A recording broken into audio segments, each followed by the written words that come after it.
Eh bien, bonjour à tous. Bienvenue dans cette nouvelle session de présentation de l'ENSGSI. Et aujourd'hui, nous allons parler des relations internationales et donc des parcours qui vous sont offerts à l'école. Et voilà, je me présente, je m'appelle Olivier Potier, je suis responsable des relations internationales de l'école.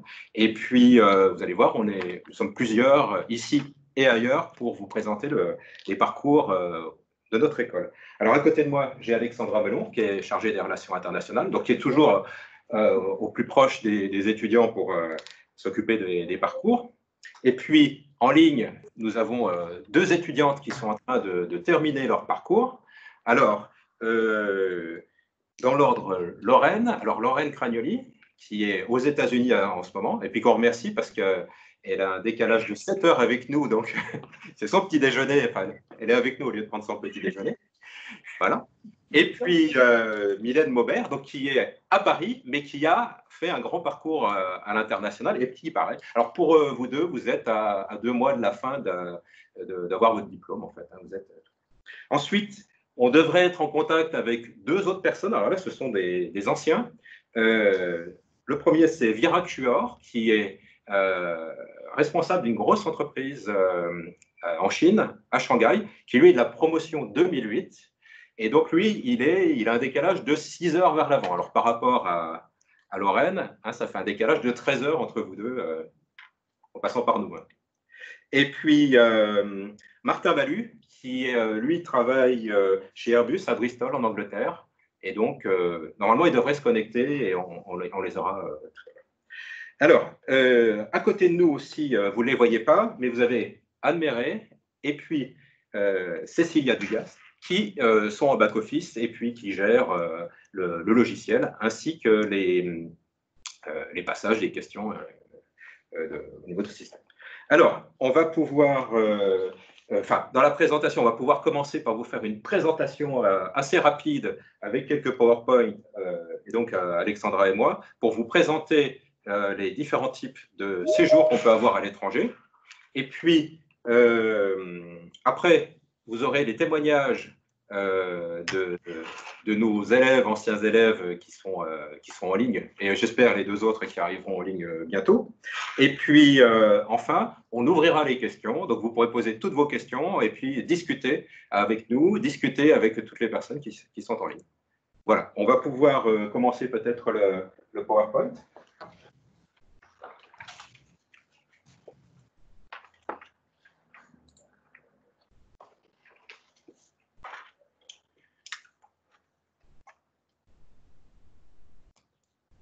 Nous allons déjà vous décrire les différents types de séjours que vous pouvez faire au niveau de l'école. Alors, vous voyez qu'on parle de semestre d'études. Je pense que vous avez déjà entendu parler de ce genre de choses. Au niveau européen, on parle d'Erasmus. Ce sont des échanges qu'on a avec d'autres universités partenaires de chez nous. Donc, on en a beaucoup.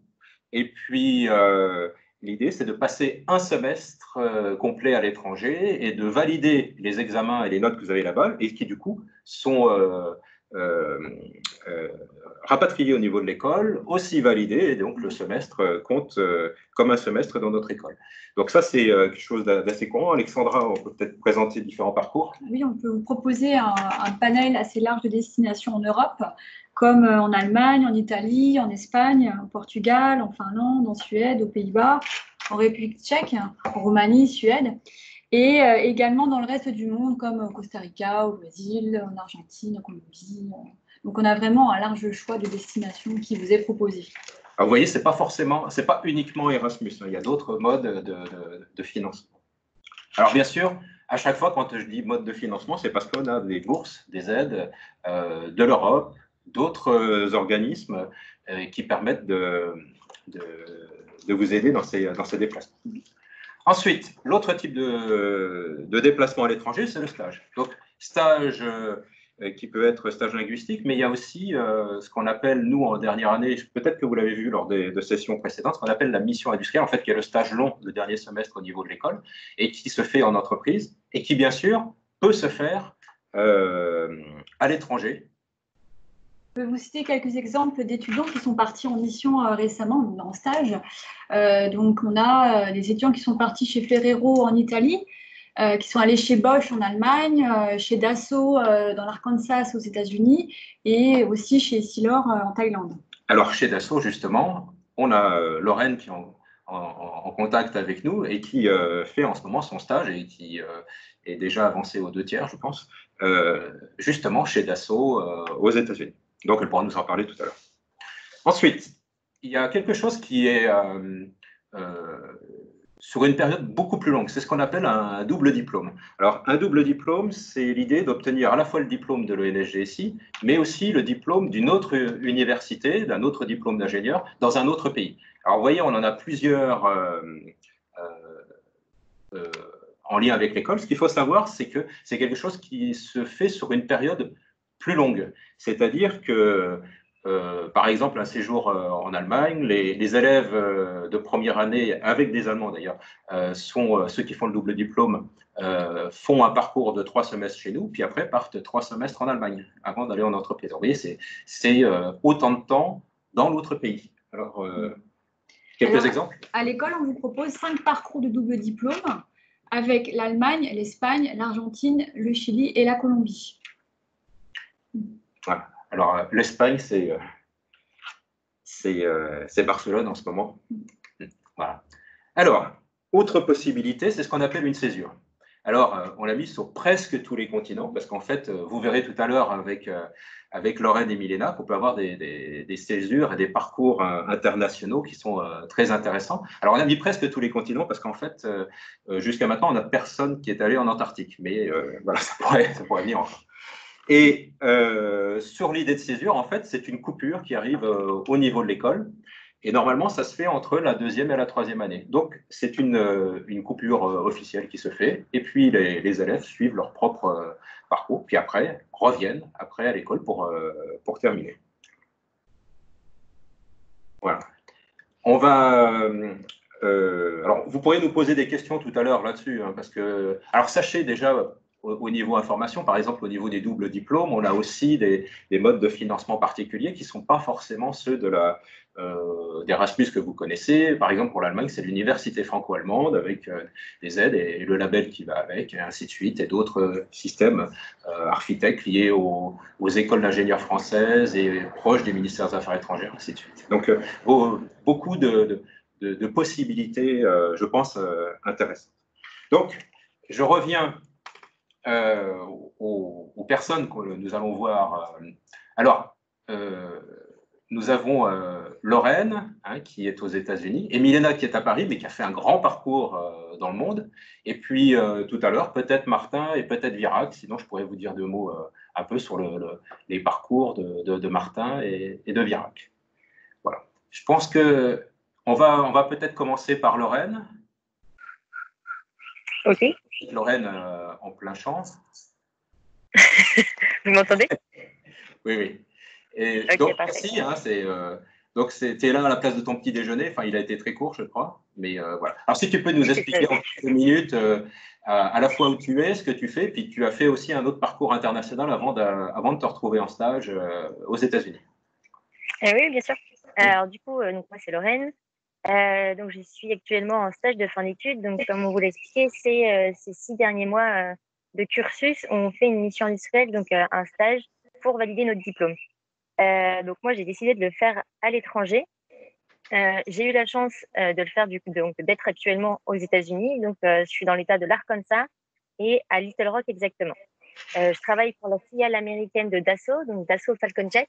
Donc, c'est là où on fait tout ce qui est aménagement intérieur des jets privés de Dassault, donc des Falcons. C'est grâce à une ancienne de l'école que je suis ici, donc une ancienne élève qui travaille maintenant depuis plusieurs années à Dassault, et puis l'entreprise recherchait des stagiaires et des nouveaux embauchés. Donc, elle a fait parvenir une annonce par les différents réseaux sociaux de l'école. Et comme ça, j'ai pu tenter ma chance et du coup être à présent vous parler depuis les États-Unis. Donc oui, ça fait maintenant 4 mois que je suis en stage. Il m'en reste 2. Je finis mi-septembre et ensuite je serai, j'espère, diplômée. Et après, ça sera toute une autre aventure pour la suite, savoir si je continue à l'étranger ou non. Et pour ce qui est de qu'est-ce que j'ai fait auparavant comme parcours international, alors oui, le stage, c'est le troisième point un peu à l'international que j'ai fait. Lorsque j'étais en deuxième année à l'école, j'ai fait un semestre à l'étranger. Donc, j'ai fait tout mon premier semestre en Argentine, à l'Université nationale de Mar del Plata, donc à 500 kilomètres en dessous de Buenos Aires. Donc là, ça a été la première fois que je suis vraiment partie hors Europe et donc totalement grâce à l'école. Donc, c'était pas un Erasmus, c'était grâce au programme Architect. Donc, c'est juste, comme on l'a dit, un autre moyen de financement et un autre programme pour faire partir justement les élèves en école ou en université à l'étranger. Donc, j'ai fait 5 mois en Argentine.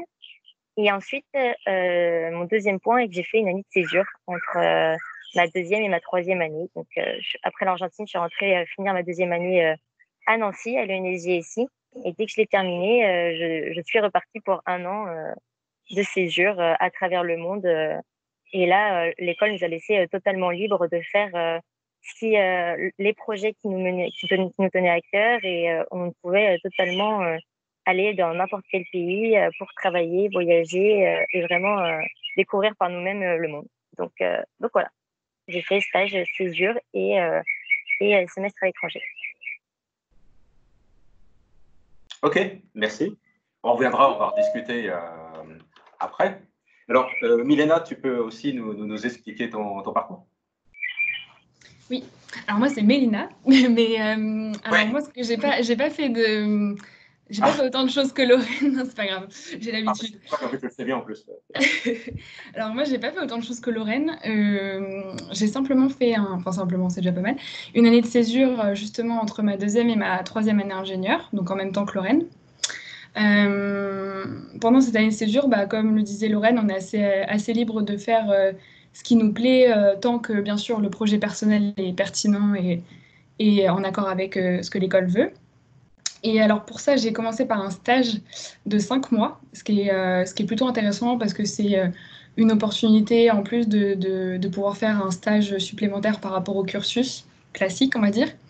Ce stage, je l'ai fait dans une entreprise du bâtiment de seconde œuvre, là où j'habite à Orléans. Et donc voilà, c'était dans la qualité. Je ne vais pas développer plus que ça, mais c'était un stage qui permet de gagner un peu d'expérience avant de faire le stage de fin d'études. Après ces 5 mois de stage qui m'ont permis aussi de financer mon voyage, je suis partie 8 mois à l'autre bout du monde, en commençant par la Nouvelle-Zélande, l'Australie, puis toute l'Asie du Sud-Est, Vietnam, Laos, Cambodge, Thaïlande, Malaisie, Singapour. Voilà. Et je ne vais pas développer plus que ça, à moins que vous ayez des questions, mais c'était un voyage itinérant avec mon sac à dos. Et c'était évidemment une expérience très enrichissante sur le plan personnel, évidemment.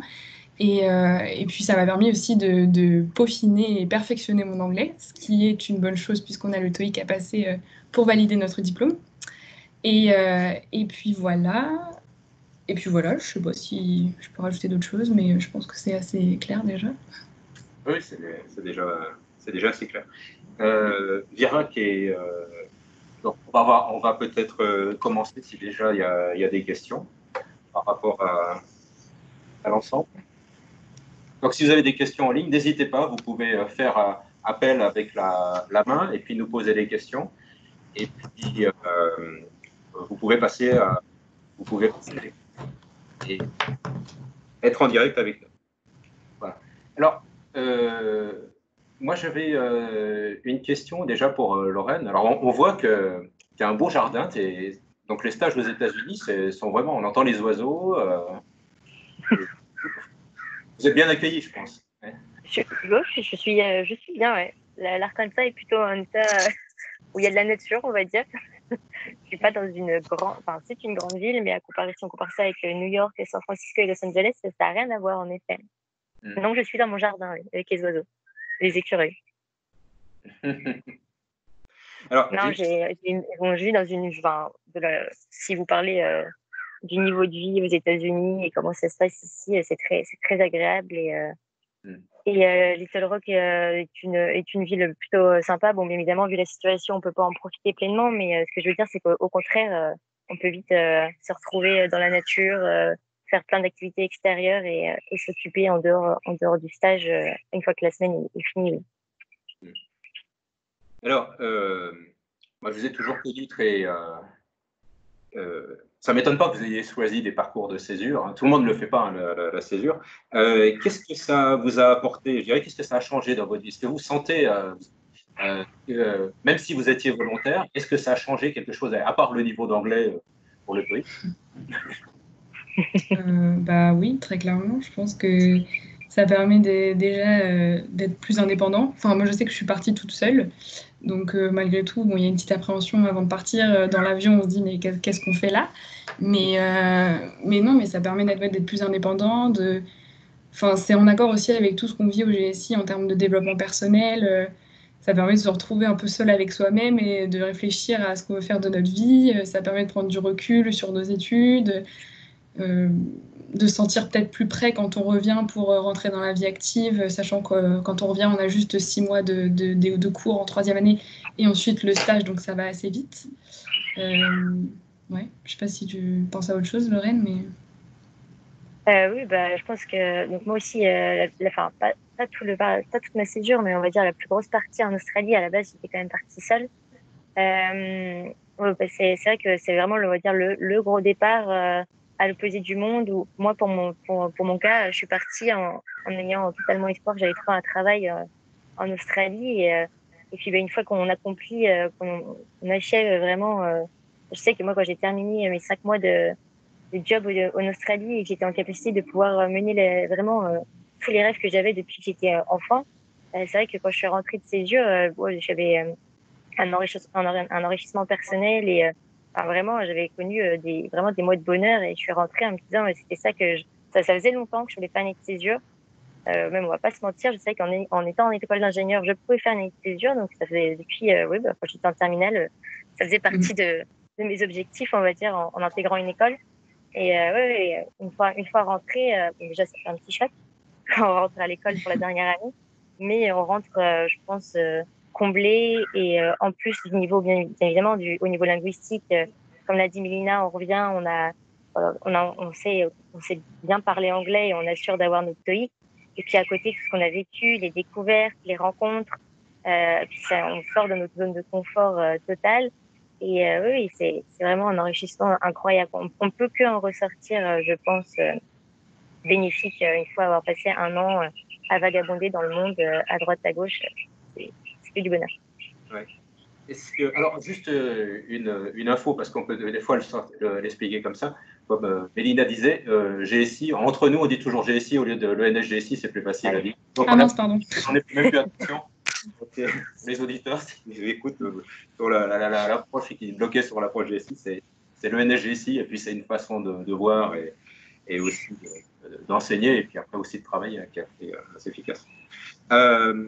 Oui, il y a une autre question qu'on peut avoir dessus. Puis après, si vous voulez, après, je vous expliquerai un petit peu rapidement le parcours de Virac et de Martin, s'ils ne peuvent pas se retrouver.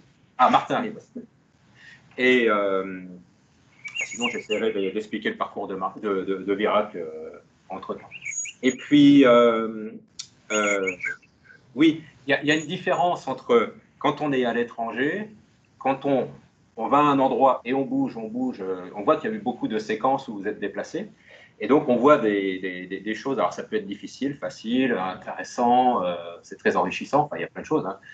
Mais Lina, je me rappelle quand tu nous as raconté ton parcours, les choses et les questions. Puis justement, dans l'avion, je me pose la question, je suis toute seule, et ça y est, je suis parti. Mais bon. L'autre aussi, le fait, et c'est plutôt ce qu'on va retrouver sur des gens qui font des séjours plus longs de 6 mois, ou alors quand c'est pour des doubles diplômes où les gens partent pendant plusieurs semestres. Et à ce moment-là, on est intégré dans un lieu à l'étranger et on peut à ce moment-là vraiment voir aussi la vie, au lieu de voir différentes vies, mais par le passage qu'on a dedans, on est intégré dedans avec ces mêmes difficultés de vie classique, de travail. Est-ce que vous avez une comparaison justement par rapport à ça? Est-ce que ça a un certain ressenti par exemple, Lorraine, avec le séjour en Amérique latine et puis après aux États-Unis, comparé à l'autre où c'était plus enchaîné? Oui, c'est totalement différent puisque que ce soit pour l'Argentine, on rejoint, donc j'ai rejoint l'université de Mar del Plata où j'avais des personnes qui m'ont accueilli, qui m'ont totalement reçu les bras grands ouverts. Et on est au sein d'un programme, donc il y a des sorties, on va en cours, c'est exactement on va dire la vie quotidienne qu'on a en France, mais en Argentine. Bon, bien évidemment, au niveau culturel, ça n'a rien à voir, mais on va dire on a tout un cocon et tout un ensemble qui fait que on est déjà un petit peu moins perdu au milieu de la nature et on est guidé. Pareil ici aux États-Unis, je suis arrivée. Il y a toute une communauté française chez Dassault qui fait qu'on est reçu, que ce soit des stagiaires, des VIE, des employés. Au sein de l'entreprise, on a des tuteurs. J'ai un chef de service qui est aussi français. Donc, j'ai tout un cadre qui est très réconfortant. Quand on part en césure et qu'on décide de partir par nous-mêmes et de nous mener notre aventure et notre expérience, c'est que, comme je vous le disais, on part et on ne sait pas trop où ça va nous mener. Oui, il y a déjà plus une appréhension qui est là. Même moi, je dirais, pour le coup, et Manina le sait, la différence entre elle et moi, c'est que moi, c'était plus une excitation. Au contraire, c'est ce que je recherchais énormément depuis longtemps, c'était de sortir de ce cadre et de partir par moi-même et de me tester un petit peu. Et oui, donc, quand on arrive, moi, pour le coup, le premier gros départ, enfin, j'avais fait déjà 4-5 voyages un petit peu en Amérique et en Europe au début de ma césure. Et le plus gros, quand je suis arrivée en Australie, je me suis dit, bon, maintenant, j'y suis, j'ai pas intérêt à me louper, on va dire. Et après, il y a une énorme fierté une fois qu'on aboutit à ce qu'on veut. Donc oui, il y a quand même une grosse différence. Il y a un côté plus, le semestre à l'étranger, j'y vais et je vais profiter de la culture et je valide mon semestre. Donc il y a quand même aussi un petit challenge. Il faut quand même valider son semestre dans une langue étrangère. Bon, le stage, pareil, on se met une difficulté supérieure en faisant son stage avec une langue étrangère. Mais la césure, c'est plus un challenge personnel, je crois. Ouais, je suis d'accord. Si vous voulez, je ne sais pas si Virat pourra se connecter après. J'espère qu'il n'y a pas de souci avec la connexion depuis Shanghai. Mais on peut peut-être remettre l'image si vous l'avez, comme ça je vous montrerai. Et je vais vous expliquer très très rapidement. S'il se connecte, on va peut-être se rendre compte que je me trompe un peu. Le parcours de Virat. Alors, Virat, il est en haut à gauche sur l'image. Alors, vous voyez qu'il est en Chine, mais il a eu un parcours particulier. Alors déjà, vous voyez, il est sorti de diplômé en 2008 et il a fait un double diplôme franco-allemand. Et dans le double diplôme franco-allemand, eh bien, il a donc passé plusieurs semestres en Allemagne, bien sûr plusieurs semestres à l'ENFSI, et il a obtenu les 2 diplômes d'ingénieur. Et après, il a eu un parcours en France, en Allemagne et aussi en Chine. Et en Chine, il a appris le chinois après coup, alors que grâce au double diplôme, il était devenu aussi très bon en allemand. Et vous voyez, depuis, alors je crois que c'est depuis 1 an, il est general manager d'une usine, d'une entreprise en fait, en Chine, et qui dépend d'un groupe allemand qui est ASK Chemicals. Et ASK Chemicals. Et justement, quand on discutait avec lui ou d'autres anciens, par exemple pour le double diplôme franco-allemand, on a à peu près une centaine de personnes qui sont double diplômées, compte tenu de la chose. Et pour revenir à la discussion qu'on avait un instant avec Mélina et Lorraine, c'était quelque chose aussi qui était important sur le fait, en plus de la langue, en plus du diplôme d'un autre pays reconnu, c'est l'approche de management et l'approche interculturelle. Et le fait d'être ailleurs, de pouvoir mieux comprendre intuitivement après les autres personnes qui sont derrière, ça change énormément la vie et le parcours des étudiants, puis après des diplômés. Vous voyez, souvent quand on ne bouge pas trop en France, on a l'impression de voir les autres comme différents. On se prend un peu comme la référence. Alors que quand on part dans un pays étranger, on se rend compte que chacun a sa propre culture et qu'on a analysé les autres au travers de notre propre filtre, de notre propre culture. Et quand on se rend compte de ça, eh bien, ça ouvre des portes et ça permet d'obtenir, d'être complètement différent, de s'adapter à des systèmes complètement différents. Et des fois, ce qu'on trouve très bien chez nous est différent des critères qu'on se trouve dans d'autres pays, aux États-Unis, en Allemagne ou ailleurs, même si globalement ça ressemble un peu. Dans le mode de fonctionnement, c'est différent. Et après, intuitivement, on est au contact des autres et ça ouvre des voies. Alors, vous voyez, Virat, par exemple, était en Allemagne, mais finalement, il réussit aussi actuellement très bien en Chine. Alors, voilà, on va peut-être pouvoir revenir à des questions. Je ne sais pas si vous voulez poser d'autres questions. On peut peut-être couper à nouveau Alors, voilà. Martin devait se connecter. Je ne sais pas s'il est, il est pas encore. Il n'est pas encore là, non. Il n'est pas encore. Voilà. Donc, on va voir. On va voir comment ça se passe. Donc, Martin, lui, il est à Bristol, en Angleterre, et il travaille pour Airbus. Et il est diplômé, il était diplômé en 2015. Donc, on va voir tout à l'heure s'il peut se connecter, nous expliquer, nous raconter un peu son parcours. Oui, alors moi, je regarde au niveau des gens qui sont connectés avec nous. Si vous avez des questions, n'hésitez pas. Alors là, vous pouvez utiliser avec Teams la petite main et puis on vous met en ligne pour poser vos questions à nous sur le mode de fonctionnement ou qu'est-ce que ça change sur la vie, n'hésitez pas. J'avais une autre question justement. Est-ce qu'il y a des... Alors, ça touche un peu la précédente, mais est-ce qu'il y a des choses que vous n'imaginiez absolument pas avant de partir, sur ce que vous avez rencontré ou même sur vous-même?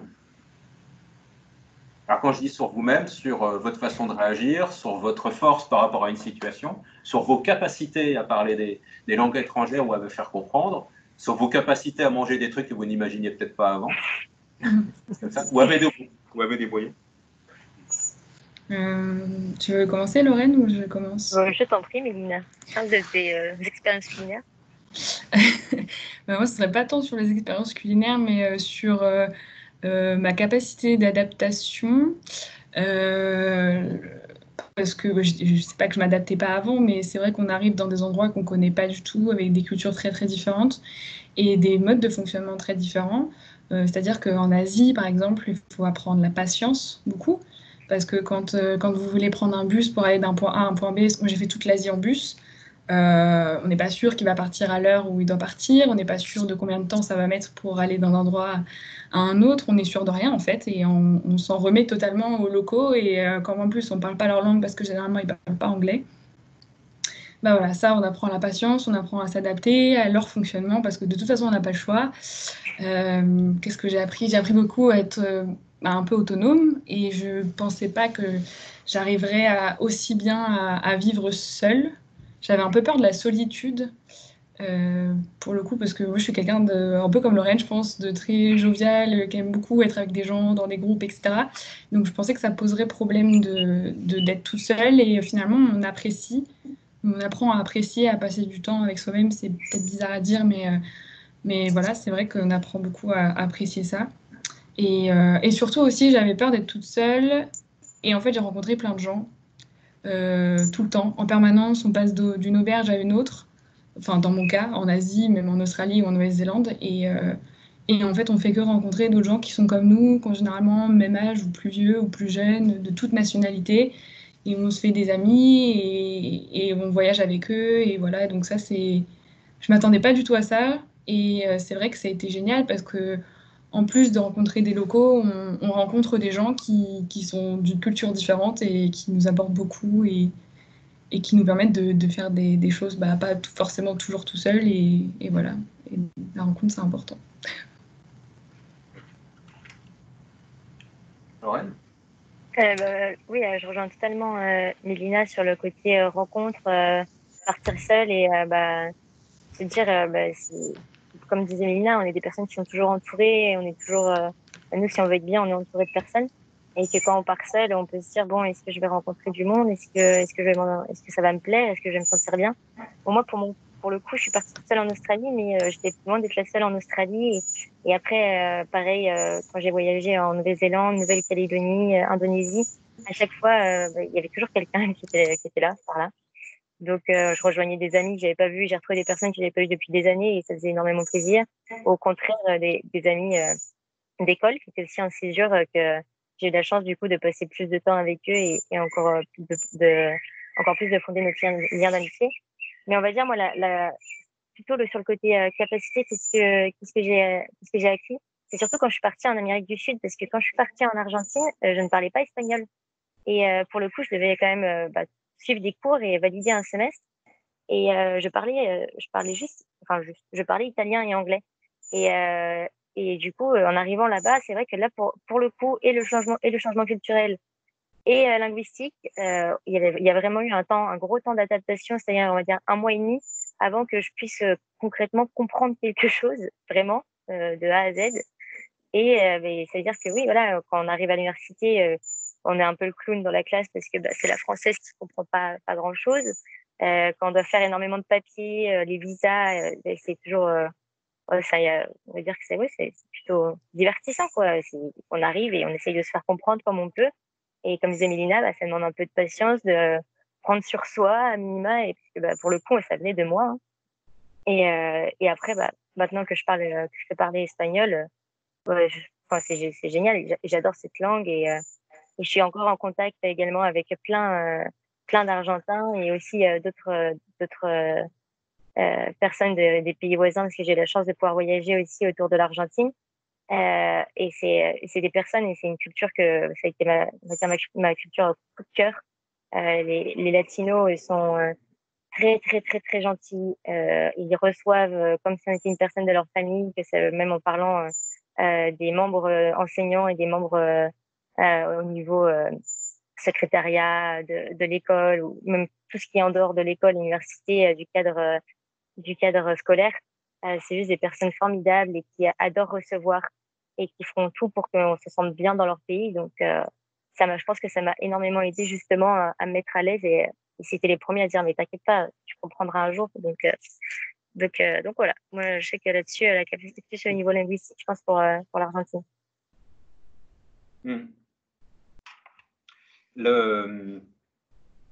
Quand on voit sur les carrières après, alors justement là, vous pouvez imaginer vous projeter dans un peu de temps et puis dans quelques années aussi. On voit que parmi les anciennes chez nous, en fait, on en retrouve, comme on le disait tout à l'heure aussi, sur tous les continents. Et ça ne m'étonnerait pas qu'on en trouve en Antarctique bientôt. Et en même temps, le fait de ces échanges avec l'étranger ouvre vraiment beaucoup, à la fois au niveau des relations et même des métiers, même pour ceux qui restent simplement en France. Alors voilà, je vois que Martin Balu vient de se connecter. Je ne sais pas si... Martin, tu nous entends? Son micro est coupé. Ah, donc il arrive.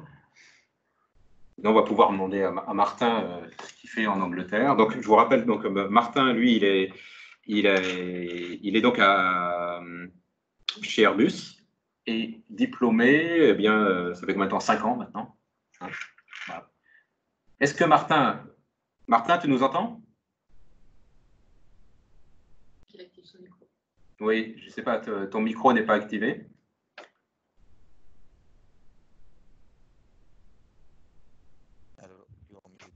Là, vous m'entendez? Ah oui, on t'entend très peu, oui, mais on t'entend un peu. Là, ça fonctionne? Très bien, très bien. Tu as la caméra, on peut te voir ou pas? Pas forcément, si vous voulez. Mais je travaille pas aujourd'hui, donc du coup, je suis plus dans un environnement relax, je suis en vacances, on va dire. Ah d'accord, oui. Bon, Lorraine, elle est en petit déjeuner, donc, tu vois. Ah, je peux mettre ça, hein, mais c'est la campagne anglaise, on va dire. Voilà. Ah bah c'est bien, c'est bien. Donc on a déjà présenté et Laurence et Mélina. Se sont présentés et expliqué leur parcours. Toi, donc je disais que tu étais sorti alors je vais calculer, c'est simple comme calcul, il y a 5 ans. Et donc tu es chez Airbus en Angleterre. Tu peux nous parler un peu de ta vie, de ton métier, ce que tu as fait depuis ton diplôme et comment ça se passe actuellement? Parce que c'est intéressant, tu vois, de montrer ce qui se passe plus tard, quelques années après l'école et des parcours internationaux dans ce cas-là. Martin? J'espère que la connexion est...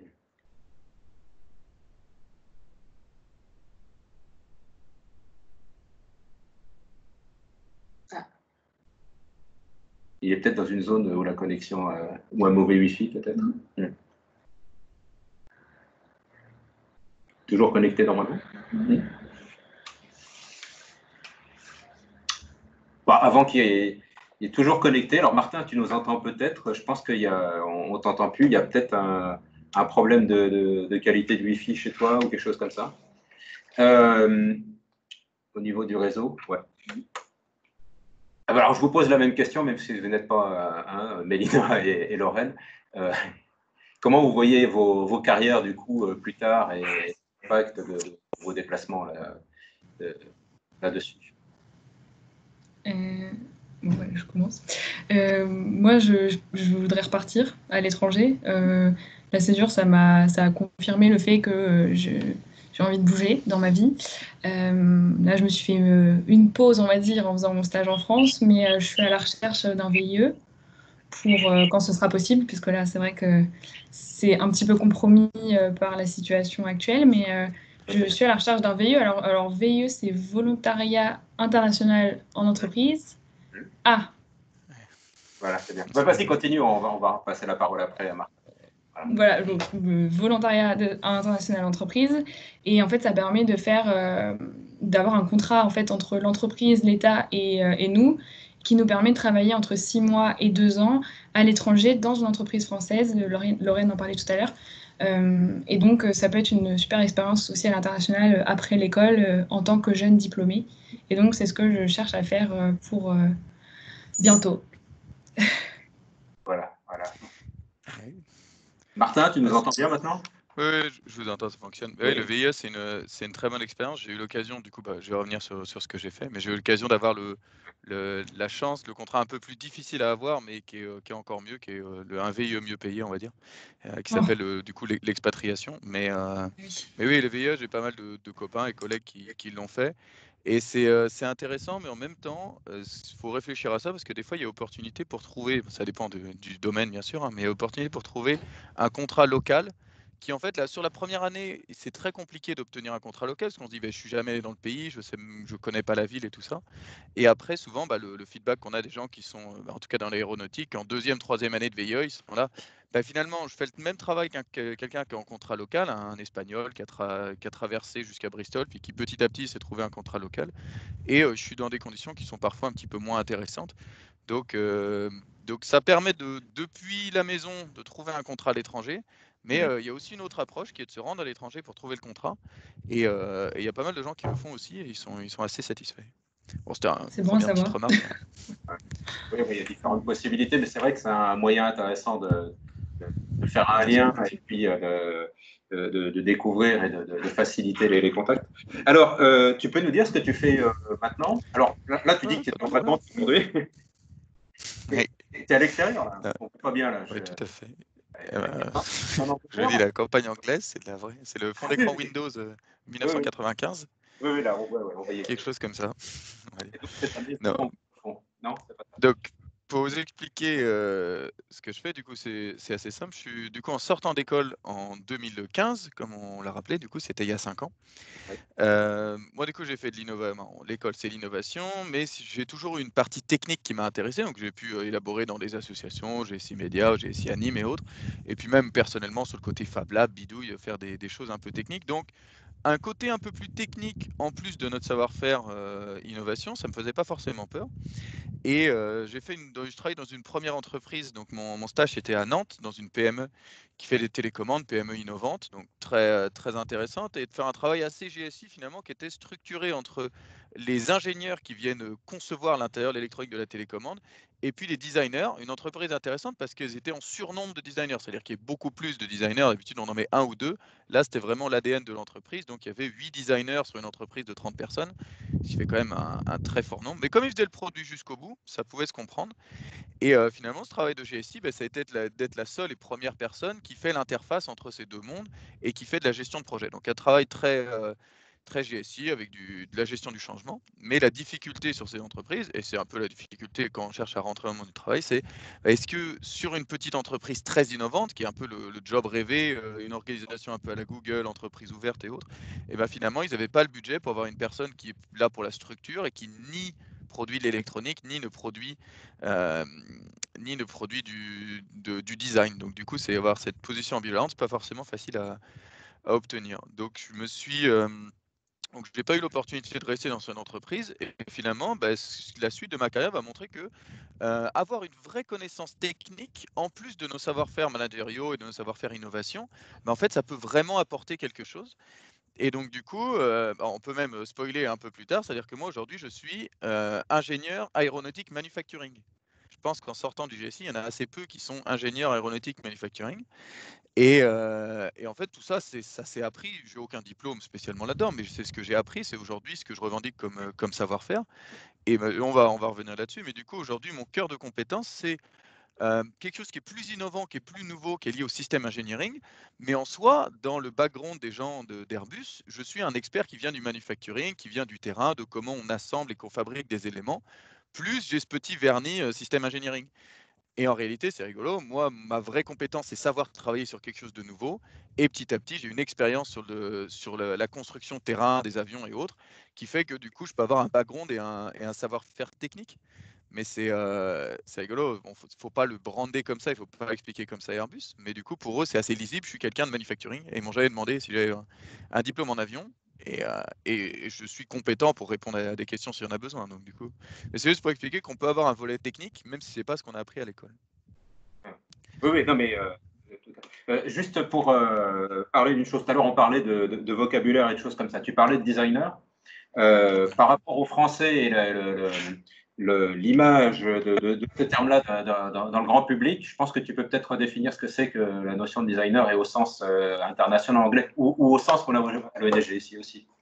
Justement, il y a du coup, dans le travail que je fais maintenant, c'est pas les mêmes designers que ceux justement dans cette entreprise de télécommande, où là, c'était des designers produits, c'est vraiment dessiner un produit, et le design au sens où on l'entend côté Airbus, c'est quelque chose qui est différent, c'est plutôt du design technique, donc c'est être capable de faire des simulations et des choses comme ça.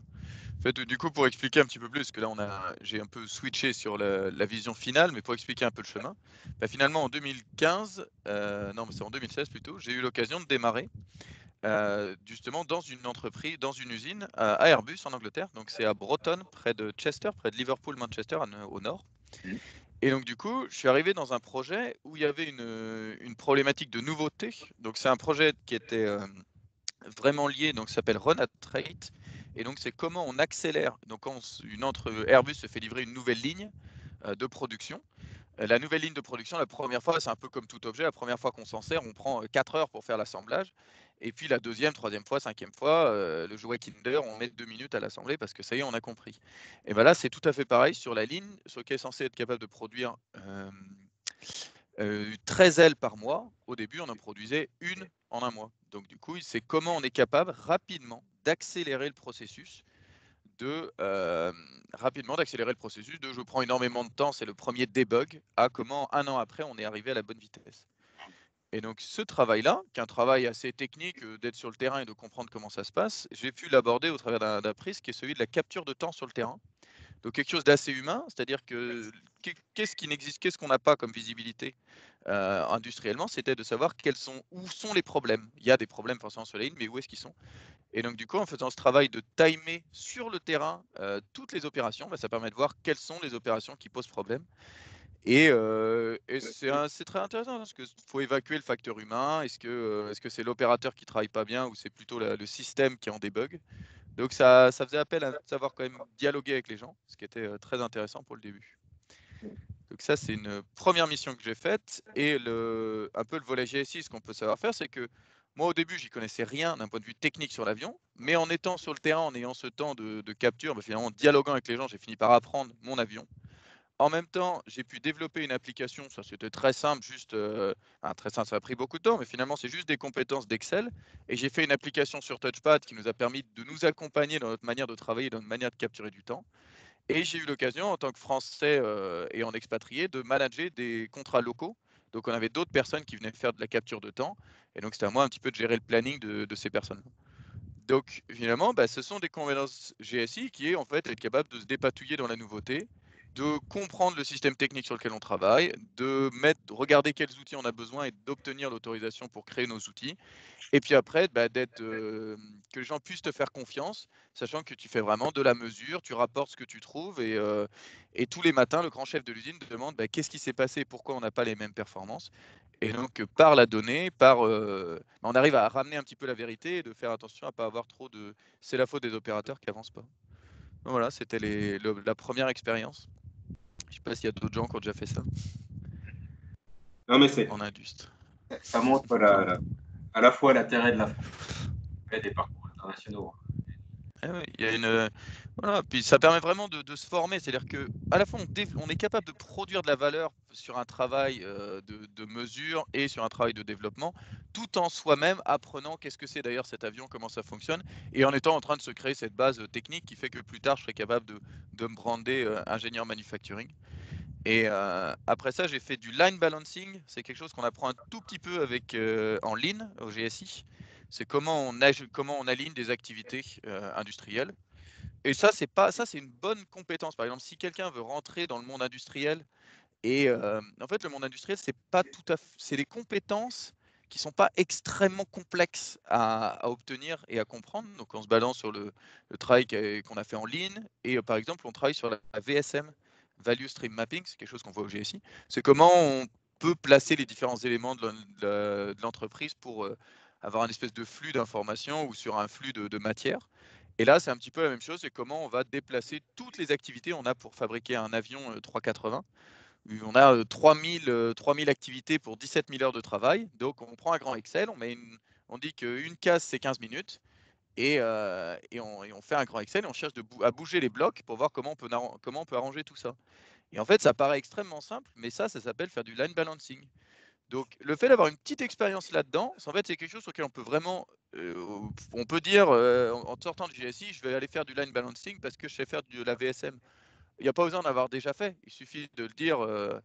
Et après, il faut se dépatouiller, se sortir avec ça. Et ça, c'est l'une des premières compétences qui est la plus compréhensible et la plus facile à brander après en tant que personne technique manufacturing, alors que ça ne demande pas beaucoup de compétences métiers derrière. Donc, on peut utiliser notre savoir-faire GSI et on arrive à être accepté en tant que manufacturing parce qu'on sait faire ça, on sait faire une VSM, on sait remplir un lean, suivre les actions d'amélioration continue. En fait, faut avoir ce côté technique, mais nous, on a tout notre côté GSI qui est très intéressant, sauf qu'ils ne nous laisseront pas rentrer avec ce côté-là. Donc, il faut avoir quelque chose de technique de l'autre côté, des choses qu'ils connaissent et qu'ils sont habitués à voir. Même si on n'a pas fait une école d'aéro, on peut aussi avoir ces compétences-là. Ouais. Voilà. Et donc ça, c'était la première base, finalement, avec ces deux premières missions en Angleterre, puis après, ça c'était à Toulouse, l'autre pour le 380. J'ai eu l'occasion, du coup, de construire ce côté manufacturing, et tout de suite après, ils proposent des opérations sur lesquelles c'est ça en fait qui m'a intéressé, c'est que j'ai eu l'opportunité de travailler sur des missions très GSI. Enfin, ça, c'est parce que c'est mon caractère, je suis ENTP, donc ça me plaît d'être dans la nouveauté, de voir comment on peut framer les éléments.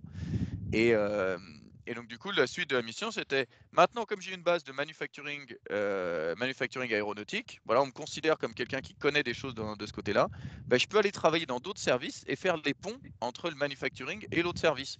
Et donc, comme faire les ponts, c'est quelque chose de nouveau, ça donne toujours des missions intéressantes. Je travaillais au costing. Donc, costing, ils ont tout leur savoir-faire et tout ça. Moi, je viens du manufacturing, du coup, je fais le pont. Et en fait, c'est les compétences GSI qu'on développe pour être capable de faire le pont entre les technos, de voir comment on va dialoguer avec les deux et tout ça. Ouais, Et donc, c'était très intéressant au costing. Et aussi, il y a une chose qui est. On Parle entend souvent les gens. vocabulaire Oui. costing, les coûts. Le C'est costing, manufacturing, on comprend. Hein, c'est des mots qui sont aussi d'origine française. Mais, manufacturing, costing.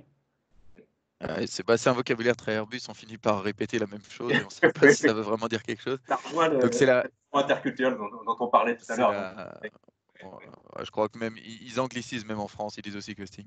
Mais c'est le ils jargonnent peut-être un peu chez Airbus.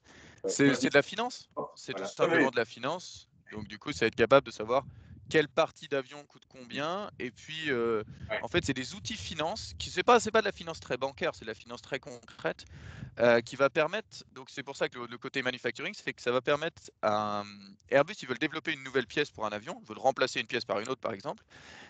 Pour remplacer cette pièce, on se dit tiens, cette pièce, elle serait sûrement mieux en carbone. Parce qu'elle résisterait plus de chocs ou autre. Est-ce que son prix va doubler? Est-ce qu'elle sera d'ailleurs moins chère? Donc, en tête des managers, ça va être plus résistant et ça va être moins cher. Maintenant, il faut vérifier. Alors, il y a tous les gens du design Airbus qui, du coup, eux, font les calculs, disent en effet, ce sera 20% plus résistant et 200 grammes plus léger. Et après, on demande à costing en disant OK, combien ça va coûter? Donc, costing, on leur dit combien ça va coûter cette pièce, on en fabriquera, il y en a 2 par avion, on en fabriquera 1600 par an. Donc, il en faudra 1600 par an. Combien ça va coûter à ce volume-là? Donc, ce sera sous-traité. Et donc, costing, c'est être capable de construire des petites routines sur une pièce qui fait 1 mètre de long sur 1 mètre carré, on va dire, de carbone. Combien ça va coûter si on en produit 1600 par an? Si on en achète 1600 par an. Si c'est une pièce qui fait 10 mètres par 6 en aluminium, pareil, combien ça coûte? Ou des petites braquettes avec un autre nombre. Donc, c'est être capable de construire des routines qui vont être capables de calculer ça. Donc le manufacturing, c'est comprendre, et de toute façon, on trouvera les infos sur Internet, ça, c'est pas très compliqué. Comprendre côté sous-traitant, comment on fait quelque chose en carbone, tout ça, quels sont les différents types de machines, comprendre que la machine qui fait les pièces de 10 mètres, c'est pas la même que la machine qui fait les pièces de 1 mètre. Et puis après, c'est du coup côté finance, c'est comprendre quelles sont leurs routines de calcul. C'est pas très compliqué non plus. C'est voilà, une machine, on l'amortit sur 10 ans, sachant que là, je prends 6 minutes pour faire cette pièce. J'ai combien de la vie complète de la machine que je vais devoir payer pour cette pièce? Combien d'opérateurs? Je divise, je rajoute le fait qu'ils travaillent en shift. Il y a plein d'éléments à rajouter, mais c'est juste des éléments finance qui viennent s'ajouter petit à petit. Et finalement, cette ambivalence costing et finance, elle est assez intéressante. Voilà. Merci Martin.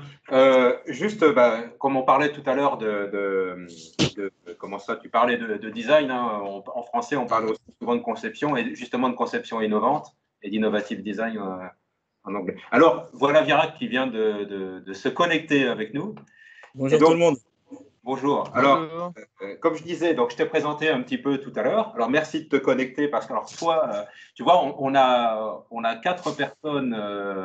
Alors, 2, Lorraine et Milena, qui sont en train de terminer la formation. Donc, ils sont en mission industrielle, en stage long et qui va se terminer bientôt. Lorraine est actuellement aux États-Unis avec un décalage de 7 heures avec nous. Donc, c'est son petit déjeuner en même temps, la présentation. Et toi qui termine ta journée, hein, tu es à Shanghai, hein, je ne me trompe pas. Hein, oui, je suis à Shanghai, ouais. Et toi, tu as été diplômé en 2008 et d'un double diplôme, mais pas franco-chinois, mais franco-allemand. Est-ce que tu peux nous expliquer un petit peu ton parcours, comment c'était, et puis, le double diplôme en lui-même, tes choix, comment tu as vécu la chose, et puis après, qu'est-ce qui a fait que tu es arrivé en Chine et que maintenant tu as un très très bon poste dans une entreprise qui est allemande. Allemande, hein, en Chine. Allemande avec des actionnaires américains. Et avec un Français à la tête, non, c'est ça? Oui, du moins pour la Chine, oui. Ouais. Voilà, du moins pour la Chine, c'est toi le chef. Voilà. Alors, vas-y, tu peux nous expliquer? Donc, je pense qu'il y a 3 points. Le premier point, c'est que j'étais toujours fasciné par le GSI en lui-même parce qu'il y avait l'aspect gestion de projet qui était un peu ingénieur généraliste. Donc ça, j'aimais bien parce que je ne voulais pas me spécialiser. Ensuite, il y avait surtout l'aspect développement personnel qui m'a beaucoup intéressé vraiment au niveau découverte de moi-même. Et je pense que ça a été un déclencheur par rapport à aller en Allemagne où je voulais vraiment… j'étais curieux et je voulais apprendre. Ça a guéri. Je pense que l'Allemagne m'a donné la rigueur, la force de travail et le GSI, l'aspect, je dirais, plus créatif, flexible. Du coup, j'ai passé une très très bonne année. C'était pas évident en termes de travail, mais on y apprend avec l'adversité à jongler le sport, l'esprit physique, enfin l'esprit et aussi tout l'aspect développement personnel. C'est là où on apprend vraiment, je pense. On a des cours. Ce qui est bien avec le GSI, c'est l'aspect, je dirais, simulation. Mais c'est vraiment quand on teste soi-même sur le terrain dans un autre pays que là, en fait, on découvre plein de choses sur soi et interagir avec les gens. Et ensuite, ça m'a permis de continuer en fait mon parcours, je dirais, de ma découverte de moi, parce que je suis français d'origine chinoise cambodgienne et la Chine, ça m'a toujours fasciné. Et après le double diplôme, j'ai eu l'opportunité en fait de créer une société allemande, franco-allemande en fait à Pékin. Et du coup, ça m'a permis d'aller à Pékin en ayant fait l'Allemagne avant. Ça m'a ouvert sur beaucoup de postes. Et donc, je pense que le diplôme allemand, le Maschinenbau, donc la construction machine, l'ingénierie mécanique, plus la gestion de projet en fait au GSI, nous ouvre beaucoup de portes. Et je me suis un peu laissé aller j'avais pas de secteur précis. Mais là, j'étais dans la construction d'usines où on voyait un système complet. Donc, l'aspect conception, de partir de rien, utiliser le process, choisir les machines et voir que tout ça, ça roule, bah ça c'est assez impressionnant. Parce qu'on a vu vraiment beaucoup de choses. Et ensuite, bah, j'ai évolué en Chine. Ça fait maintenant, si on met tout ensemble, ça fait 10 ans. C'est ma troisième entreprise que je dirige. Et ensuite, j'ai fait un double exécutif MBA avec l'INSEAD Business School et Tsinghua Université, qui est la top 2, top 1, top 2 de l'université reconnue en Chine. Et du coup, ça, je pense que c'est le double diplôme qui m'a un peu vraiment mis les bases. Et donc, je regrette pas. Et notamment la langue allemande, j'ai réussi. J'avais lutté au départ parce que c'était pas ma langue, c'était pas ma langue, je dirais première. Et j'ai dû refaire. Mais à la fin, j'ai atteint le dernier niveau avec le DSA, avec l'université de Mannheim, qui m'a permis d'avoir en fait un diplôme allemand qui me sert à vie. Et j'ai pas besoin de le renouveler. Et donc, ça sert concrètement parce que pour le poste là de directeur général avec l'entreprise allemande, ils m'ont demandé. C'est pour ça que Olivier, je t'ai demandé à un moment, tu pouvais pas m'envoyer quelque chose. Oui. Ils demandent tout, hein. Donc là, moi, bon, pour moi, c'était pas, je dirais, nouveau. Du coup, je savais que l'esprit allemand, bah, il faut tout avoir préparé. Du coup, j'ai préparé, j'ai demandé l'université Kaiserslautern. Ils ont répondu, je crois, en 1 ou 2 jours. Ils ont, boum, j'ai donné. Et après, mon chef, qui était l'exécutif vice-président d'Asie, et il était impressionné parce qu'il a dit, mais comment tu as pu faire tous ces diplômes en tellement peu de temps? Donc, bah, donner un certificat et un diplôme, bah, ça parle plus qu'un grand discours, quoi. Ah oui, Voilà. c'est la taille des doubles diplômes. Ouais, c'est la force. Et alors, qu'est-ce que tu fais maintenant? Parce que là, tout à l'heure, alors c'est amusant parce que Lorraine est chez Dassault aux États-Unis, Martin, il est chez Airbus en Angleterre.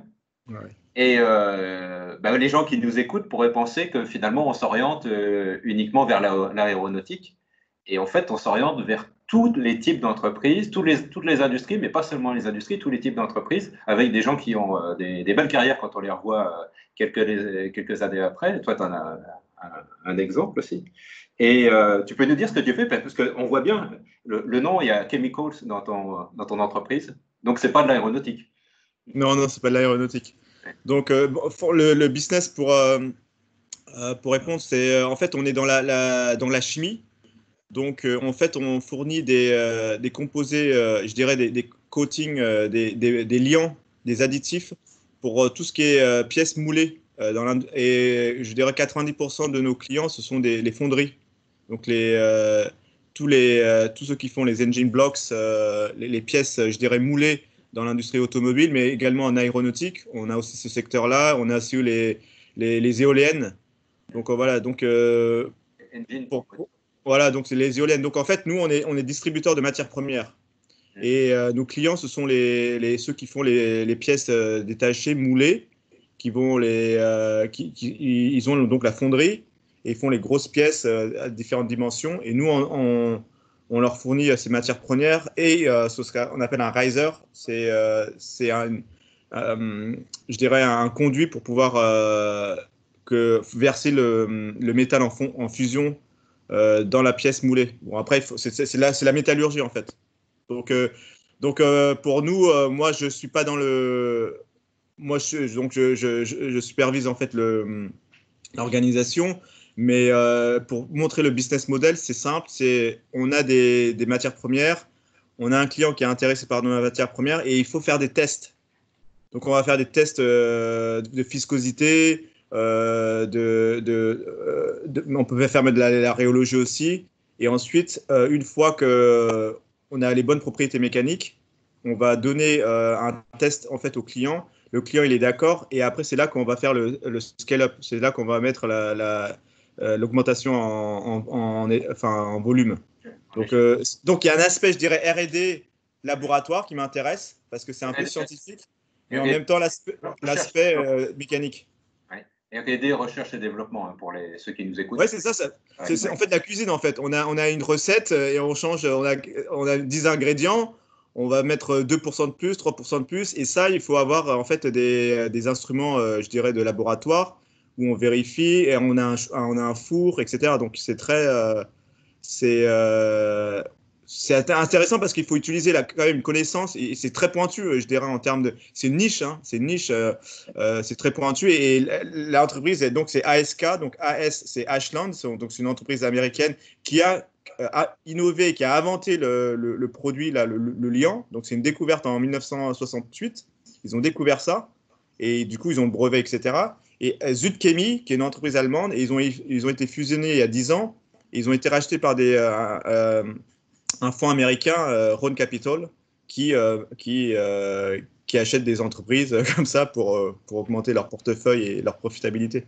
Voilà. Toi, tu fournis quelle zone géographique? Bah, moi, je suis responsable de toute la Chine, en fait. Donc, l'aspect manufacturing et l'aspect commercial, ouais. Ah oui, toute la Chine. Alors, on commence, ça fait à peu près 1 heure qu'on a commencé. J'avais encore 1 ou 2 questions pour toi, puis après, on fera peut-être un petit tour au niveau de tout le monde pour un message, si vous voulez réfléchir à un petit message que vous voulez laisser justement à nos auditeurs. Et Virat, je sais plus, il y a 2-3 ans, en discutant, je me rappelle qu'on parlait des langues, et puis tu te rappelles, c'était lié à un questionnaire en demandant quelle langue vous parlez. Et alors forcément, alors tu avais dit je parle allemand parce que, alors c'était dans l'entreprise précédente, hein, mais je parle allemand tous les jours. Je parle chinois parce que j'ai appris le chinois tous les jours, forcément là maintenant. Anglais, alors à l'époque parce que tu étais beaucoup en contact avec tes clients sur la côte ouest des États-Unis, hein, ce que tu m'avais dit. Et de temps en temps français avec la famille et les amis qui sont. Ouais. Tu peux revenir là-dessus, c'est amusant de voir cette. Oui, bah en fait, ouais. Ouais. Non, merci pour la question. C'est vrai que bah déjà, je suis content de partager ça parce que ça donne aussi une petite pause et un peu une relecture. Je pense que ça se fait toujours du bien. Ouais. Bah, c'est venu un peu organiquement parce que j'ai été un peu guidé par mon intuition puisque j'ai été embauché par cette entreprise franco-américaine, franco-allemande. Et ensuite, j'ai évolué. Ensuite, j'ai eu l'opportunité de diriger une entreprise américaine où en fait mon chef c'était un Australien. Et du coup, je m'occupais de l'Asie là. Il n'y avait pas que seulement la Chine. Et du coup, je parlais avec mes collègues en chinois. Bon, mon chinois a évolué.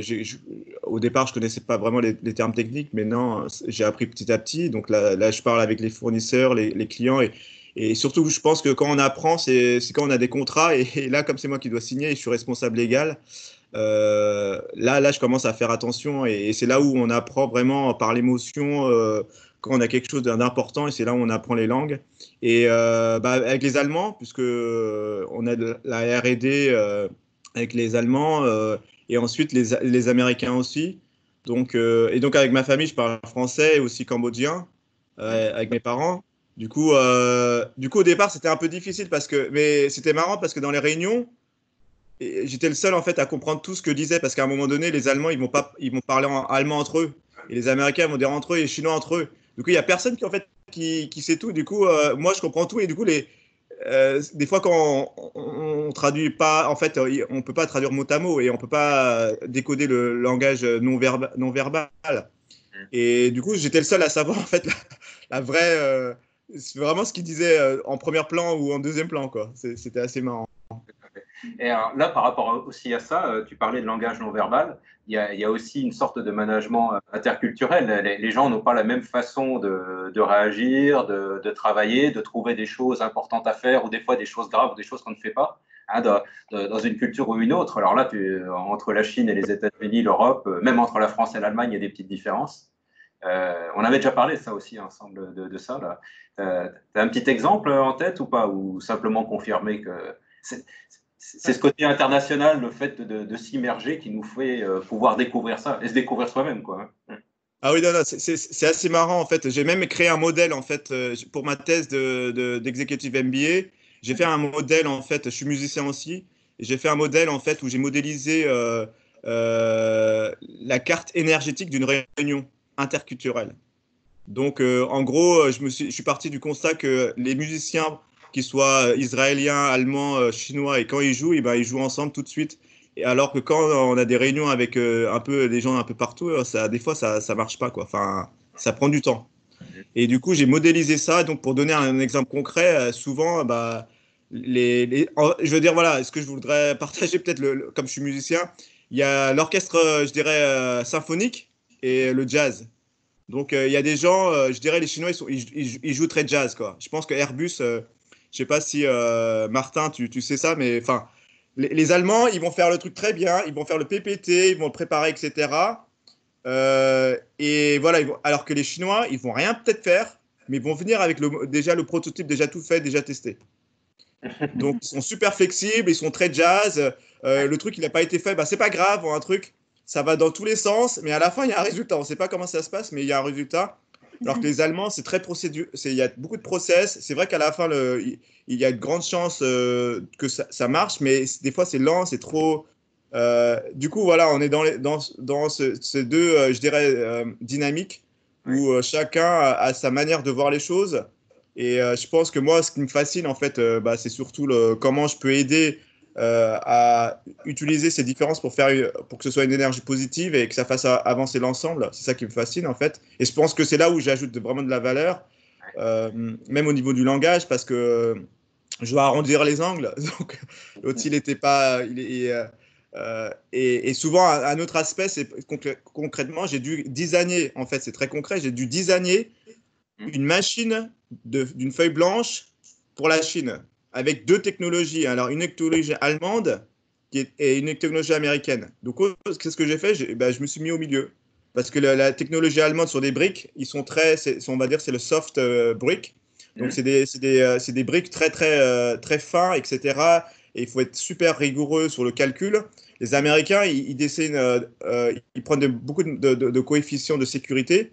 Et du coup, eux, ce qui leur intéresse, c'est que c'est la machine qui dure et qui est incassable. Et nous, en Chine, on est au milieu parce qu'on ne peut pas faire arriver à au degré de sophistication des Américains ou des Allemands, mais on veut aussi un aspect coût. Du coup, j'ai fait un redesign to cost et ça m'a permis de parler en fait clairement avec les Allemands. J'extrayais ce dont j'avais besoin pour designer et calculer. Les Américains de même. Et du coup, ça nous a permis de faire une machine qui était pertinente en fait au marché, quoi. Et c'est ça qui est voilà. C'est amusant parce que là, tu compares les autres pays et tu n'as pas parlé de la France et des Français dans la façon de faire et tout ça. Comment tu les situes au milieu des Américains, des Allemands et des Chinois? Donc, dans un degré, je dirais, si on faisait un axe, les Français, je pense que. Bon, les Américains, eux, c'est toujours, ouais, no problem, great, great, amazing. Ils vont toujours dire oui, etc., etc. Après, je dirais, les Français, ils seraient, je dirais, ils seraient un peu entre, je dirais, donc il y a les Américains, et ensuite, eux, ils disent toujours ouais, ouais. Et ensuite, on a un peu les Français, je dirais, ils sont un peu entre les deux, ils sont un peu critiques. Et ensuite, on a les Allemands, c'est quand même, non, non, il faut faire ça, Stufe 1, etc. Il faut vraiment suivre. Donc, je pense que les Français, on est vraiment entre les deux. C'est pour ça qu'on est quand même, on a de la valeur quand même dans les entreprises parce qu'on a, je pense, cet avantage de jouer entre les deux. Et du coup, les Chinois, j'arrive pas à les placer dans le même axe parce que eux, ils raisonnent pas de la même manière. Ils veulent le projet et des fois, ça va tout vite. Et je pense que les Français, ils s'adaptent pas mal en fait en Chine, je pense, parce que ils sont assez quelque part. Il y a une sorte de spontanéité et de bon sens. Nous, on aime bien en France, on dirait il faut utiliser le bon sens, quoi. Ouais. Et je pense que ça peut aider vraiment à être flexible et s'adapter. Ouais, tu représentes plusieurs fois des entreprises. Ça joue. Alors, ce que je vous propose, parce qu'on va arriver, on arrive au bout, Bien sûr. ce qui serait bien, c'est que chacun puisse donner un message assez court, Des conseils aussi. ou des conseils Ouais. à nos auditeurs. Et puis, si vous voulez, on va commencer dans l'ordre. Si vous voulez, Mélina, Lorraine, Martin et Virac. Très bien. Très bien. Voilà. Ça me va. Vas-y, Mélina. Je dirais, mon conseil principal, mais c'est très par rapport à mon vécu, c'est de ne pas avoir peur de se lancer. ça peut faire peur parfois les expériences à l'international parce qu'on est bien dans son confort en France et parce qu'on est quand même bien loti en France, faut le dire. Et je dirais, ouais, faut pas avoir peur d'aller voir ailleurs parce que, enfin, c'est peut-être un peu bateau, mais c'est très enrichissant personnellement et professionnellement. J'en ai pas encore fait l'expérience, mais j'imagine très bien, et même en vous entendant, ça a l'air assez évident. Donc c'est assez enrichissant sur tous les points de vue pour que ça vaille le coup de se lancer et de prendre son envol et d'aller visiter comment ça se passe ailleurs dans le monde. Voilà. Voilà, merci. Ouais.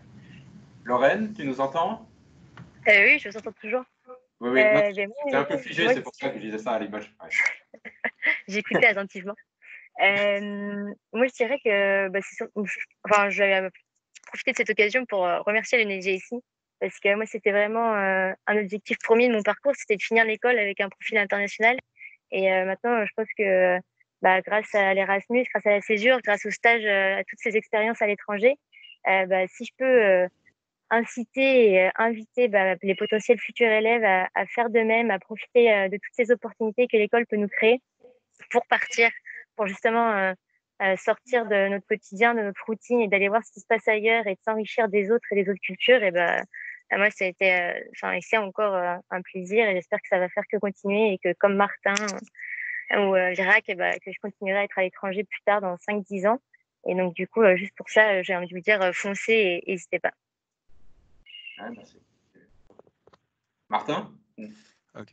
Je vais essayer de donner quelques conseils assez concrets pour voir un peu comment c'est. Mais en effet, partir à l'étranger, c'est très intéressant et vous le verrez. Au bout d'un certain moment, les gens, vous avez traîné aussi à l'étranger avec les gens. En fait, ce qui m'a poussé, moi, je suis parti à l'étranger, je suis rentré en France, on m'a forcé à rentrer. J'avais plus mon contrat d'expat et j'ai voulu repartir parce que, en fait, on peut avoir des amis à l'étranger qui sont d'autres gens qui ont aussi eu cette idée de partir à l'étranger loin de chez eux. Ouais. Et ce sont des gens extrêmement intéressants avec qui être et autres. Mais bon, on peut avoir des amis très intéressants en France aussi, mais c'est des gens vraiment passionnants et intéressants avec qui être. Et puis, alors, faut voir si vous avez une envie d'aller à l'étranger. En fait, c'est intéressant de le faire en début de carrière parce que une fois que tout sera trop set-up et qu'on a 3 enfants en France, ça va être un peu plus compliqué de bouger. Donc, du coup, autant faire ça en début de carrière et pouvoir en profiter pleinement. Donc ça, c'était sur le premier point. En effet, partir à l'étranger, c'est quelque chose de très intéressant.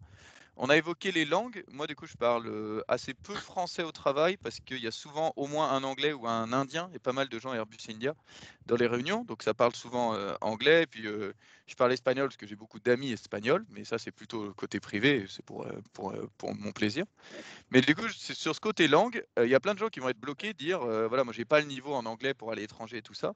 Dans ce cas-là, c'était pas mon problème, mais dans ce cas-là, targeter des entreprises qui sont internationales et donc du coup avec qui, par exemple, il y a une entité en France qui va travailler avec. Donc Airbus, c'est un bon exemple. Il y a plein d'autres entreprises qui sont franco-allemandes, qui sont franco quelque chose. Et en fait, les gens là-bas sont habitués à travailler avec leurs correspondants français. Et les entreprises qui ont plus de 20 ans d'existence, ou même 10, elles vont avoir des gens un peu plus seniors. Et les gens seniors ont un accent terrible, ils parlent hyper mal anglais. Donc, les Anglais de l'autre côté, les Allemands de l'autre côté, les Chinois ou autres, sont habitués à leurs collègues français qui massacrent l'anglais tous les jours. Donc du coup, ils vont assez peu vous juger. Vous pouvez venir avec un niveau d'anglais qui serait assez faible. Et petit à petit, vous allez bien sûr vous améliorer vous aussi. Mais je veux dire, moi j'ai pas eu ce problème-là, mais j'ai des copains qui sont venus avec un niveau d'anglais pitoyable et qui finalement ont très bien réussi, ont réussi à s'approprier et ils n'ont pas été jugés dans leur travail et tout ça. Donc on se bloque pas parce qu'on a un anglais nul. Et de toute façon, alors pour l'Angleterre, on va réussir petit à petit dans la vie de tous les jours à parler anglais et tout ça. Mais professionnellement, on est assez peu bloqué. Et l'anglais professionnel que j'ai utilisé au travail, il est moins difficile que le vrai anglais. C'est-à-dire que moi, je suis hyper fluide, tranquille au travail, j'écris des mails quand je veux. Par contre, quand je me mets à lire des bouquins un peu compliqués en anglais, c'est compliqué. Ça reste difficile pour moi. Même si au quotidien, j'avais l'impression que l'anglais c'était fait, que ça y est, je gérais très très bien. Quand on se confronte à des livres, on se rend compte que mon anglais, il est encore pas au niveau de celui d'être fluide et de lire tranquillement un bouquin. Quand je vais à l'opéra, au théâtre, des fois, je suis là, ah tiens, ça, j'ai pas compris, ça, je sais pas ce que ça veut dire. Et voilà, l'anglais professionnel est plus facile que le vrai anglais, et des entreprises qui sont à moitié-moitié auront aucun problème avec vous à être assez nul finalement. Donc j'ai des collègues qui étaient vraiment nuls en anglais et qui s'en sortent pas mal. Donc ça, c'était pourquoi on peut y aller même quand on est un peu nul. Une question, une remarque. Bien Les sûr. collègues qui étaient de l'UNSGSI, Non, et c'était pas du GSI, évidemment. Oui, parce que si nos profs d'anglais entendent ça, on a l'obligation de réussir l'examen au TOEIC et tout ça. Donc, il y a un niveau, quand même de qualité Bien minimum. sûr, Ouais, bien sûr. mais du coup, Moi, je dis ça pour les gens c'est... qui ne savent pas qu'il ne faut pas parler anglais à l'école. Hein. Non, non, bien sûr, j'ai pas d'expérience. Les gens au GSI en plus ont souvent le tempérament, en tout cas au GSI, on nous a un petit peu poussé à essayer et à aller de l'avant. Et en fait, si on essaye, qu'on va de l'avant, les progrès ils arrivent très très vite. Personne sort de l'école en n'ayant pas un très bon niveau parce que tout simplement, les gens ils ont fait l'effort, ils se sont mis devant des séries en anglais ou quoi que ce soit et ils ont pris la routine. C'est des gens qui ont eu un peu toujours peur de le faire, qui l'ont pas fait et qui se retrouvent dans cette situation-là. Mais on peut y aller et on peut tenter. Donc ça, c'est le premier point. Après, quand on veut un boulot à l'étranger. Donc, il y a le VIE qui est une bonne option, mais comme je disais au tout début, au bout de quelques années, on peut se retrouver dans une situation de VIE qui en fait est moins bien qu'un contrat local. Et comme on est très bien implanté dedans, on se dit ah c'est dommage, j'aurais été contrat local, ça aurait été plus simple. Mais bon, je pouvais pas savoir, je connaissais pas la ville et tout ça. Donc que faire? Eh ben si on sent une ville, un endroit dans le monde qu'on a envie de tester, le cas de les agences type Altran, Alten, Capgemini et tout ça, c'est des choses qui sont assez similaires en France et à l'étranger. Et du coup, en France, ils donnent facilement leur chance à des nouveaux.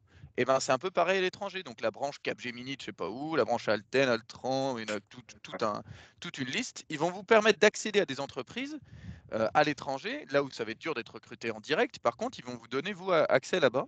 Et donc, pour faire ça, ben, il faut contacter soit la branche en France et demander à être basculé à la branche là-bas, ou ils ont tout simplement des sites internet et autres. Et il y a pas mal d'entreprises comme ça. On a de la chance, Alten, Altran, il y a pas mal d'entreprises qui ont des grosses implémentations françaises et qui sont déployées en Europe par des groupes de Français. Il y a souvent des Français.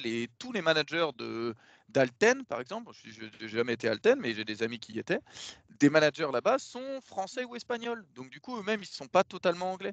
Donc il va y avoir plus de facilité à recruter des non-locaux.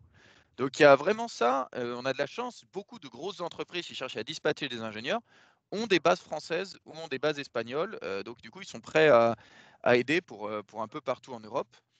Et du coup, on peut les contacter. Un autre point de contact sur des entreprises peut-être un peu moins de l'ingénierie type classique, c'est utiliser les groupes français à Bristol, français à Chester, français dans n'importe quelle ville que vous avez envie de targeter.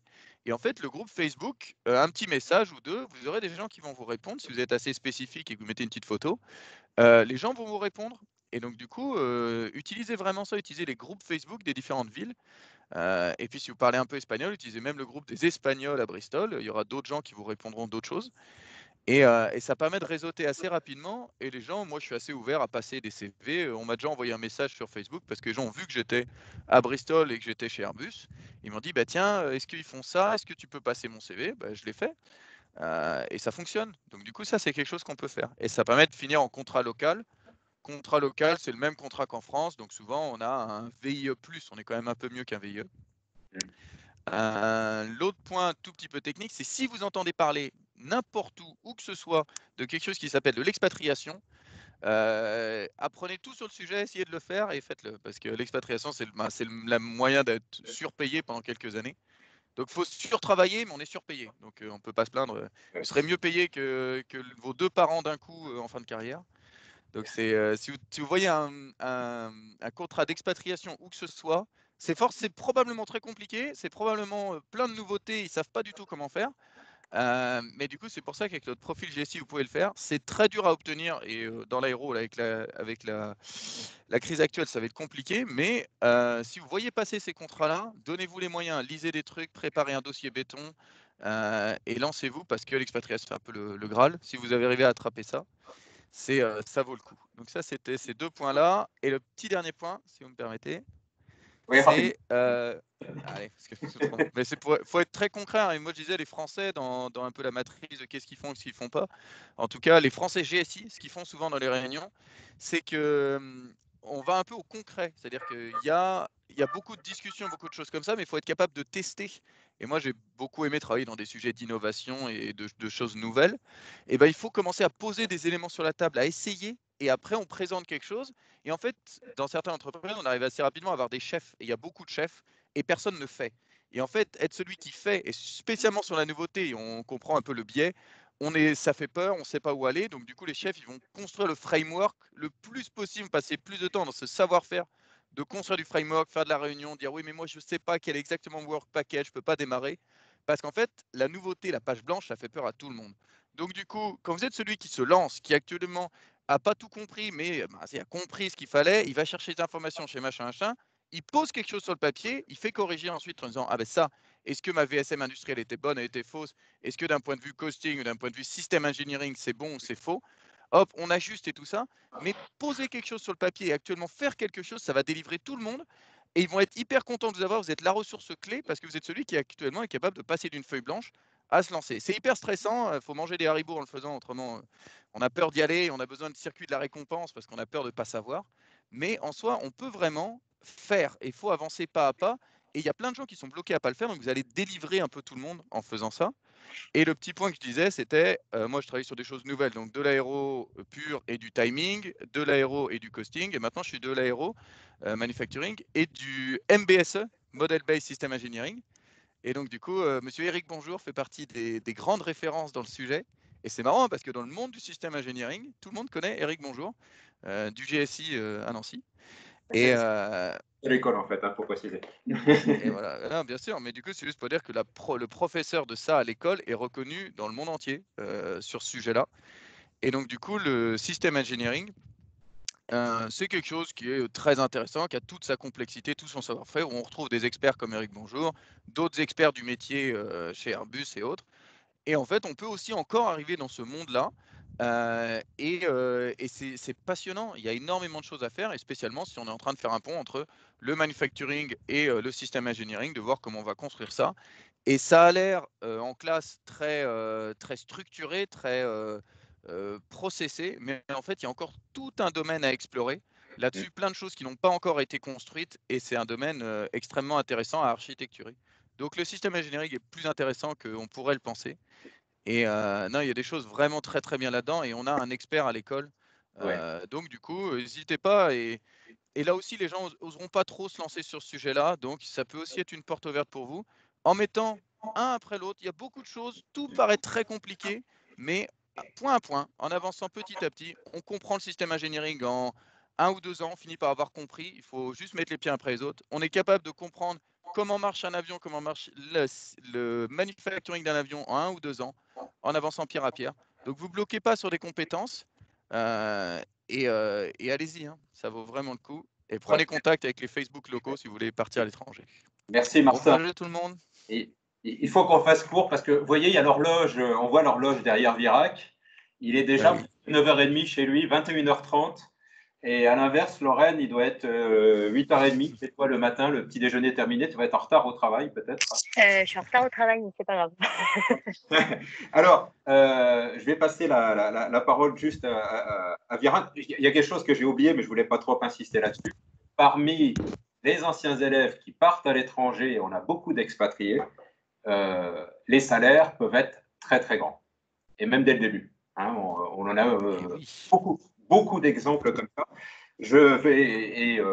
Comme tu disais tout à l'heure, ça peut être le double de papa et maman en fin de carrière. Bon, Virac, tu veux nous dire quelque chose en conclusion? Oui, alors, juste pour l'audience, c'est les prépas GSI, c'est ça, qui veulent aller à l'étranger? C'est les prépas des SP qui passent le concours et qui, en fait, à cause du coronavirus, on est un peu décalé sur les inscriptions. Donc, c'est les gens qui ont fait Mathsup, Mathsp. Et puis, de toute façon, ça va être visible sur YouTube pour tout le monde. Donc, on peut avoir un message aussi général. D'accord, ok. Donc, pour moi, je pense que pour le GSI, c'est une école que moi, ça m'a beaucoup apporté. Honnêtement, si je devais refaire, peut-être que je vais faire le GSI. Et ce n'est pas forcément le prestige, etc. Mais je pense qu'il y a l'unicité du développement personnel.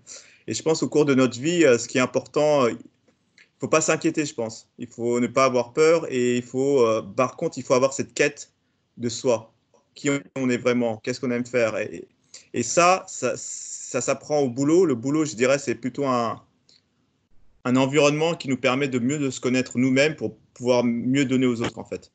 Et je pense que le GSI a vraiment, je dirais, déclenché cette quête personnelle. Et après, je pense si on veut quelque chose et qu'on a besoin, on a la capacité humaine et intellectuelle pour pouvoir parvenir. Donc voilà, moi je pense que pour être simple, c'est vraiment ne pas avoir peur de vos capacités. Vous êtes totalement capable de partir, mais c'est ce chemin de l'extérieur qui va vous ramener finalement à votre intérieur. Donc je dirais les capacités scientifiques, etc., on apprend sur le tas. Et il faut voir vraiment ce qui vous intéresse et, euh, et ne pas avoir peur d'avoir des feedbacks parce que c'est comme ça qu'on grandit. Et c'est là où on sent qu'on fait partie d'un tout en fait et qu'on contribue en fait juste notre pierre à l'édifice. Et c'est ça qui est beau. Donc après, on pourra toujours trouver, je dirais comme disait Martin, une communauté où on peut se questionner. Mais je dirais ça va de soi. Voilà, il faut se laisser dans le processus. Le chemin, je dirais, il est plus important que la destination. Et c'est ça que j'ai envie de dire un peu à. Donc, essayez de tout ce que vous pouvez apprendre. Par exemple, le double diplôme, c'était un génial. Et je te remercie, Olivier, vraiment pour. Je pense que tu as été toujours. J'ai l'impression que je suis Captain America et toi, t'es Samuel, là, qui dit bon, tu vas en mission là, tu vas en mission là. Et après, à chaque fois que je reviens, bah, j'ai appris d'autres choses. Et le fait que tu gardes ce fil-là, maintenant, ça fait, je sais pas, ça fait 12-13 ans déjà. C'est beau parce qu'on a toujours cette proximité, mais en même temps, on grandit, mais en même temps, on a ce passé-là et on relie finalement et on donne du sens à notre passé bah, avec des interactions comme ça. Donc voilà, donc je dirais, la différenciation, elle se fait sur. Le bonheur, elle se fait sur trois choses. On est content d'apprendre. Donc les doubles diplômes, ce que vous faites en Angleterre, tout ça, c'est toujours bon à apprendre, ça va vous rendre heureux. Et ensuite, qu'est-ce que je fais pour être différent et organiquement, mécaniquement, vous allez avoir votre place. Mais il faut avoir juste cette prise de conscience de dire, voilà, moi j'ai fait un peu organiquement et les opportunités vont venir vers vous, quoi. Donc je pense que c'est l'état d'esprit, l'ouverture d'esprit qui va vraiment vous... l'ouverture d'esprit, c'est-à-dire le cœur qui parle et ensuite l'intellect bien en second plan. Donc voilà, écoutez votre cœur en gros. Et utilisez le cerveau après. Écoutez votre cœur et le savoir. Alors, je pense que c'était une belle conclusion. Alors, vous voyez qu'au niveau de l'ENSGSI, il y a des ouvertures. Et vous voyez qu'avec les anciens, en fait, on devient des amis, alors qu'avant, il y avait des rapports de prof-élève. Et comment ça, toute cette ouverture. Et en même temps, l'école, c'est un moyen, parce qu'on aide, on accompagne. Alexandra, elle est toujours proche des étudiants pour les aider à trouver les parcours. On a des modes de financement. L'école est en lien avec différents instituts et on a des modes, des bourses pour aider à tous ces départs. Hein. Et vous voyez que c'est un parcours, ça change la vie des gens, en fait, hein, vraiment, ce qu'on voit derrière. Alors, je voudrais rappeler. Chaque ancien à l'étranger est prêt à en inviter autant qu'il pourra et autant qu'il y aura de gens qui ont envie de venir. Ouais, ici ou ailleurs, en Espagne et autres. Ouais. Les anciens sont aussi là pour aider. Exactement, ouais, c'est très bien. Et donc, je vous invite à aller voir aussi le site internet de l'ENSGSI pour avoir d'autres interventions, conférences sur Teams, et puis vous rappeler que tout sera visible à nouveau sur YouTube. Cette discussion qu'on vient d'avoir, cette présentation, elle va être sur YouTube dans peu de temps, hein, cet après-midi. Et puis, vous remercier tous les quatre, pardon, et de voir. Alors, Mélina qui est à Paris, qui a fait un grand circuit. Alors, je vais faire dans l'ordre justement pour voir les choses. Alors, Martin, toi, tu as un décalage de 1 heure hein, par rapport à nous. Normalement, en Angleterre, 1 heure de moins. Et puis, vous voyez, avec Lorraine et Vierac, Lorraine qui devrait être dans son entreprise et qui a raccourci son petit déjeuner pour être avec nous, hein, parce qu'avec ses 7 heures de décalage, mais en moins. Et puis, Vierac, là, qui est venu discuter avec nous alors qu'il est 6 heures de plus et puis que tu vas peut-être bientôt aller te coucher, je ne sais pas. Mais bon, tard, vous voyez que c'était très sympa et ça représente un peu de ce qu'on fait au GSI en étant à la fois ici et on essaye partout et puis de vous accompagner dans la chose. Alors, merci à tous, merci à vous quatre et puis à bientôt. Au revoir. À bientôt. Merci. Pensez à faire le GSI, ça vous aidera. La bonne première étape, faire le GSI. À bientôt. Au revoir tout le monde. Au revoir tout le monde. Au revoir.